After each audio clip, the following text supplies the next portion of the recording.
Hey guys, welcome to just a look at this game called Death Planet, which I don't think I mentioned at all during the actual Let's Play. It's a new game for the Game Boy that was published by Cat Skull Studios. Maybe it's Cat Skull Electronics, but Cat Skull nonetheless. It's a 3D game for the original Game Boy. As you can see here, it comes in the original cartridge, or it comes on a cartridge. You can buy it, I think, for $15 with like $4 shipping. And it works in the original Game Boy and anything that plays original Game Boy games. So it's a 3D like flight sim, I guess, where you just fly up and down past objects. I have a little bit of footage here from each Game Boy that I just wanted to show off. Here it is. By the way, the little plastic casing it comes in is like very hard to open up. You can see me struggling with it at the beginning of this footage. As we progress through the Game Boys, you can see almost the graphics, like obviously they look cleaner, but they look better because as we get to the Game Boy Color, you see a bit more color, obviously. But then when we get to the Game Boy Advance, it's like amazing. You can see like the obstacles like almost change color as they come towards the screen.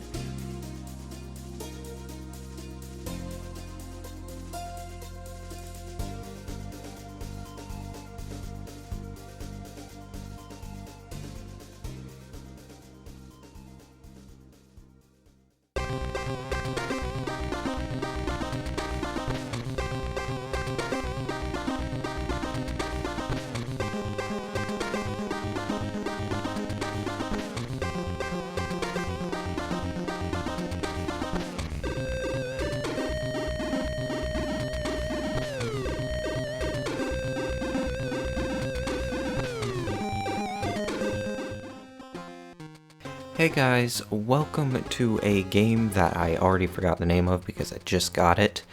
I think Planet is in the title. I was just looking at it. But it is a game that was published by Cat Skull Studios, and this game is for the original Game Boy. So yes, 30 years after the console came out, here's a new game for y'all to play and buy.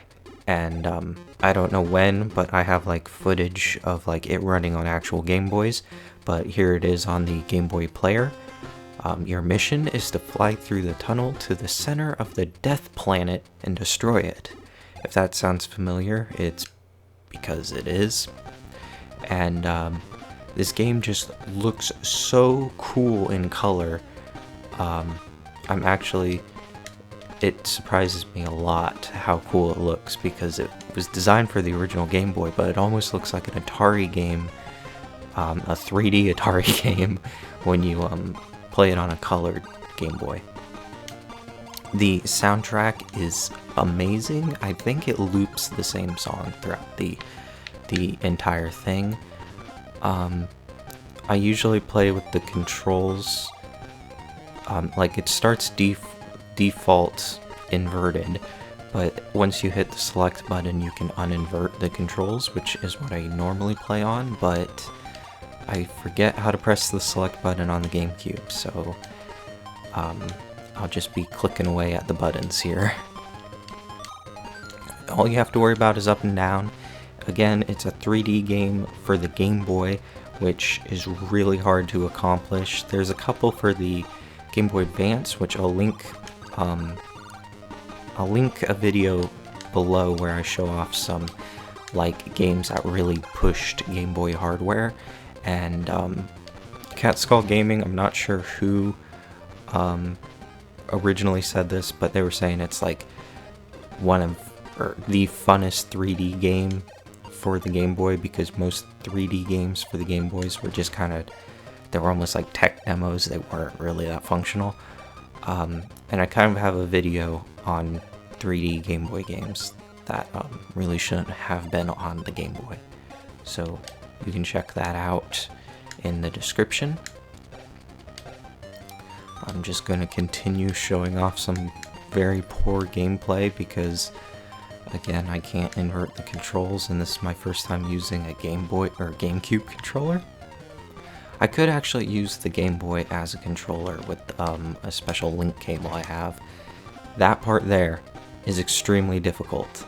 I've gotten stuck on it many times, but I have gone past this stage. I don't know what's past stage 3 though.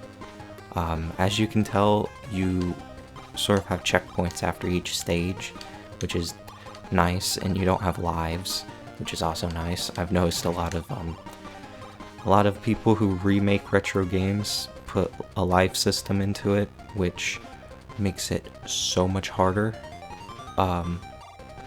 Because old retro games had life systems, so why not have them now?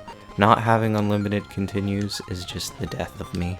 See, this is all easy. I don't know why I can't get past this part that's coming up.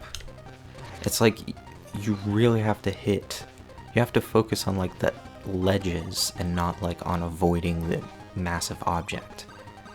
Because if you don't just like breeze across each edge, you're going to smack into the next object. I don't know how many stages there are. I'm sure I could look that up. It should have mentioned it on the website. If it didn't, well, maybe it goes on forever. I have no idea. I will put a seizure warning on this video just because I don't exactly know what causes epileptic seizures, but there's a lot of colors. Colors flashing around, which doesn't seem very easy to process. Crap! I was so close.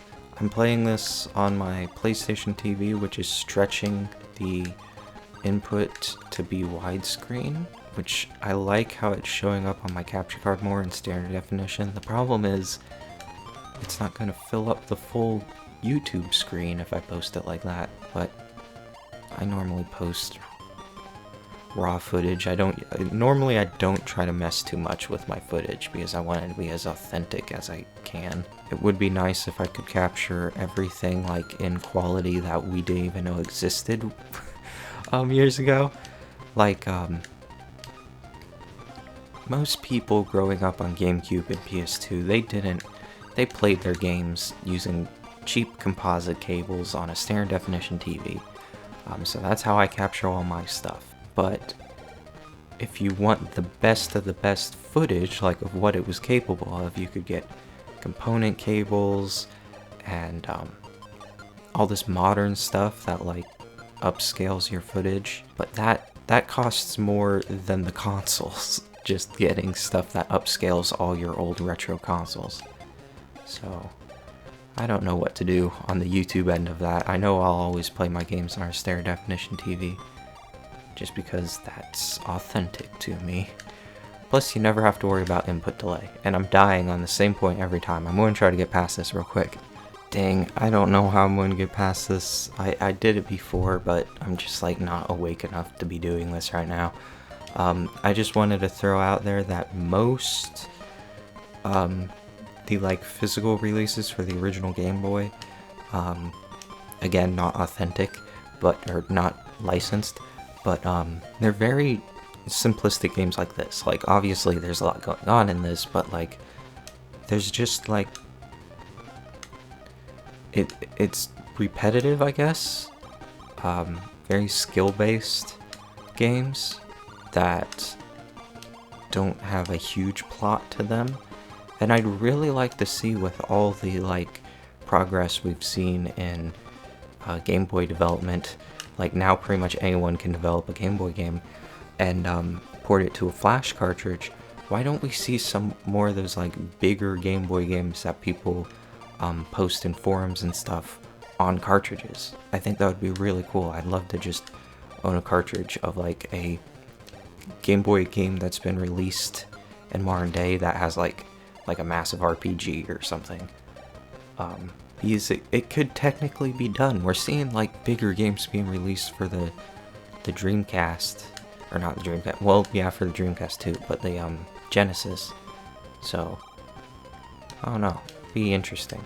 There is one that I saw on Megacat Studios, or being published by Megacat Studios, I think it's called Powder, and maybe I'm wrong, but it's an RPG, but it like resets every time you die, I think. There's no like saving in it. And then there's some games that like have been released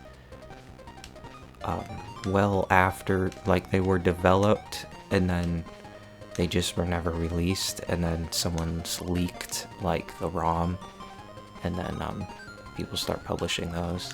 I just cannot get past 102. There's a game I really wanted that looked like ATV offered Fury, but the place that was selling it apparently went out of stock years ago and just never updated their website. There's a couple other Game Boy games I want to show, brand new Game Boy games, but they're all kind of like this, where like you just got to improve at your skills and then post them online, I guess. I don't know. There are plenty of homebrew Pokemon games. I've noticed people will just hack Pokemon games and then try to sell them on Etsy, of all things.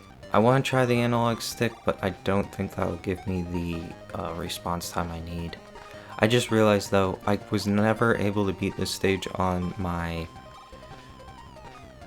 Game Boy Color or my original Game Boy. I did on my Game Boy Advance. So maybe it's the D-pad on the Game Boy Advance that gave me that extra edge. Oh my gosh, I think we got through it. Okay, just don't mess up the controls now. I almost messed up the controls. Okay, I am very antsy now that I got past that. Don't crash. Don't make a dumb mistake now. Oh my gosh, I'm gonna make a dumb mistake. I did. I could have easily done that. I swapped from the D-pad to the analog stick because I thought it was over, and the GameCube's D-pad is not that good. It kind of feels, I guess, like the NES, but I'm not a big fan of the NES controller either. Which I know is like a horrible thing to say on a Game Boy video, because I'm going to get a lot of Nintendo fans hating on me for that one. I really like the Genesis, like their second controller for the Genesis.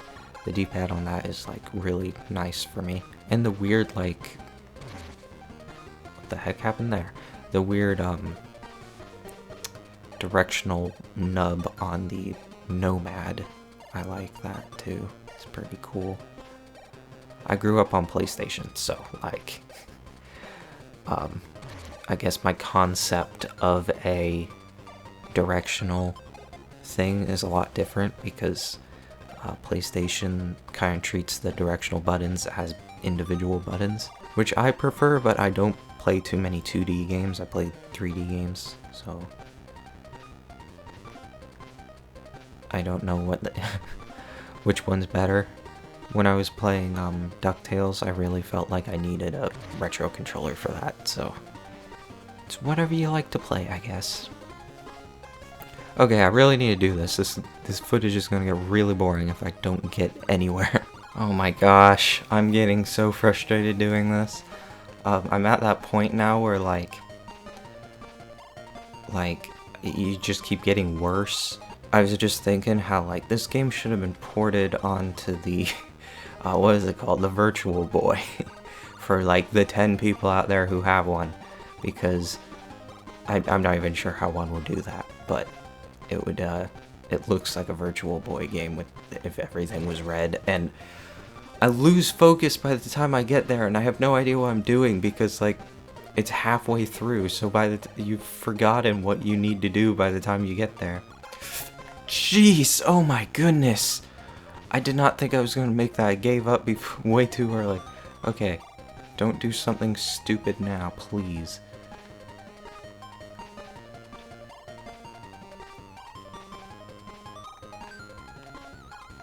I really think there should be checkpoints at the halfway point, but there's no way they can fix that now. Oh my gosh, we did it! It's like so easy once you get past that like little dip there.